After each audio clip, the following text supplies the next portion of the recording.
If you don't know, I'm a huge Star Trek fan. A new Star Trek movie came out last night, and now I'm going to talk about it.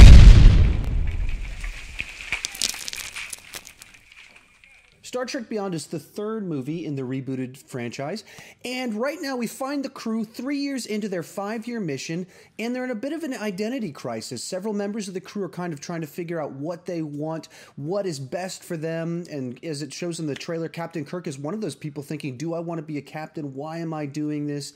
Is this what I'm really passionate about? Am I lost in what I'm doing?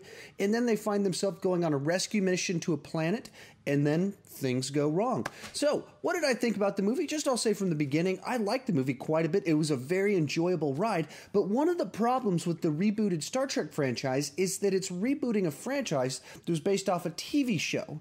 And so it's inherently very episodic in nature to match kind of what Star Trek was always about, going out and discovering new things. And so, to make a movie, you really need to have a certain size of spectacle and a certain amount of just depth of emotion and character. And so you could see that in the original Star Trek movies that came out in the 70s, 80s, and early 90s.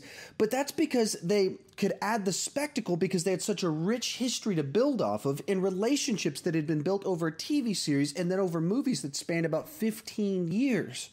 Here, we're in the third movie, and they're 3 years into their mission, and so you don't have necessarily the amount of time with them as we had before. So this movie attempts to basically tell what would have been kind of a episode of the TV series. They go to a planet, rescue mission, things go wrong, except with modern day effects and spectacle. So just naturally, it feels a little bit episodic in nature. With all that said, it's a very enjoyable episode, a very fun adventure. So let's just to talk through the pieces. This time, J.J. Abrams didn't return to direct. It's the director of several of the Fast and Furious movies. And so there's lots of action, fast moving. And the camera work of this movie, just within like 5 minutes of the movie, my wife leans over and she goes, I think I'm going to be sick, because the camera's just moving and flipping over and just getting these crazy angles and stuff. Even like in dialogue scenes, the camera like spins over and around. And we saw it in 2D, but on like a gigantic XD screen. I'm just trying to imagine what this movie would have been like to watch in 3D. And I've got a pretty strong stomach. I don't get motion sickness, but I could imagine how I would have been, oh my goodness, I'm feeling sick. Like I could imagine that pretty easily. But so the movie's got great action. For the first time, you get kind of a crew adventure, because that's what it is. The crew goes on a rescue mission, and then they have to work together, and they're kind of split up a little bit into pairs and off on their own. And so you get to see them work together, and more characters kind of get magic moments and to shine a good bit. And then as you move towards the third act, really the whole crew is working together, devising a plan with each of the little things they bring into it to try and stop the villain of this movie. And so that's all very exciting. And so as for the bad for this movie, I mentioned it before, and essentially it feels a bit episodic. It doesn't quite feel fully cinematic. And if you kind of evaluate it in light of the rebooted movies, what the first two JJ movies did well is that they, at the core of them, had some very emotional themes to them. A young man trying to prove himself, a revenge story. And so then it was built off those. And so then that's why a lot of people were critical of them, because they didn't feel like Star Trek, because it was all very Earth-based. And they were fun action movies set in space, but they weren't Star Trek. This one has more of the Star Trek vibe because they're going off exploring, going to a planet, and we meet new alien civilizations.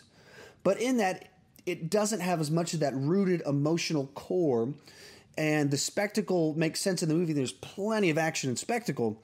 However, it doesn't feel as big and emotionally resonant as the previous two films. And so that's for better and for worse.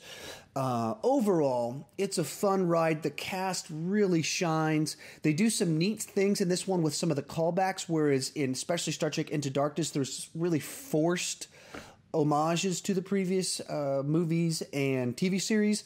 Here, it's a lot more subtle and ties in a lot more smoothly, I think, in a way that is very reverent of what's come before without just rehashing it, without recreating scenes. And so I very much appreciated that.